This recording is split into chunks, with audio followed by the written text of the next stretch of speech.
Mike Sullivan. I'm a former IRS agent and teaching instructor. Today I'm going to be talking about which tax relief program do you qualify for.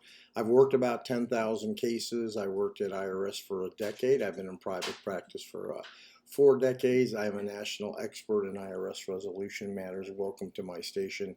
I have a whole team of former IRS agents on staff. I've been on TV many times. You may have seen me on Fox, ABC, NBC, CBS, Newsmax, News Nation, NTTV, just a bunch of stations. Anyway, you can go to my website at 777irs.com. So what I want to talk to you today about, what are the 3 tax relief programs and which one do you qualify for? So as a former IRS agent, I used to work in the collection division, so I'm an expert in these IRS 3 different tax relief programs. So just bear with me. In 2 minutes, I'll tell you how this works. What IRS does is on any case, and I repeat this over and over in most of my videos so you understand, IRS has to have a way of finding out what tax relief program you get asked. So how do you think they do that? They have to have one standard across the United States. Very simple. They take a financial statement. To the service center, they take a 433F. If it's at the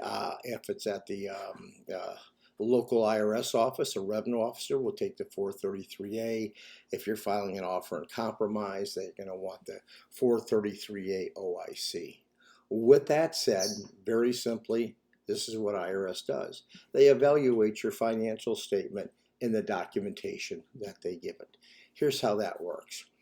IRS has 3 programs: the currently non-collectible hardship, the payment agreement, and the offer in compromise. So when a professional like me looks at your statement, we easily tell you which one of the programs you're eligible for. Let me just review them just in less than a minute and let you know how this works. What's critical, and you must understand this, IRS really wants to know what your income and expenses are, because you can't spend the money that you want to when you owe IRS. IRS is going to limit you as to what you can spend money on. It's called the National Standards Program. The IRS National Standards Program means they follow the Department of Labor guidelines on how much people can live when they're in debt to either Department of Justice, the courts, bankruptcy, or IRS. So they set up national standards. Look them up yourself. What is IRS going to allow you to live on? IRS is going to allow you to live on in these areas: food and clothing. Look up national standards, food and clothing, national standards for housing and utilities, national standards for car payments, IRS national standards for car expense. They are going to limit what you are allowed to spend. That's the big aha. So once IRS gets this, they're going to look at your assets. They're going to look at your income to expense ratios, and they're going to say, this is the program you're eligible for. If you don't have a lot of money and you're just getting by, they're going to put you in currently non-collectible.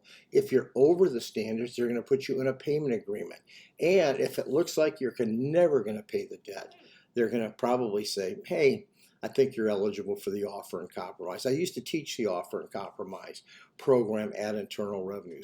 So if you're going through one of these situations, have a professional like me or whoever you want, your own accountant, look at the financial statement. They should be able to tell you where your case is going to go. Now, as a former IRS agent, when I get your statement, sometimes there's things that we can do to make you look better for IRS. Anyway, that's all I got today.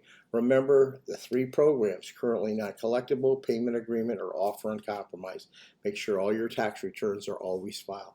IRS loves it when you're compliant. Give me a thumbs up, not a thumbs up. Give me a subscription if you would. I'd really appreciate it.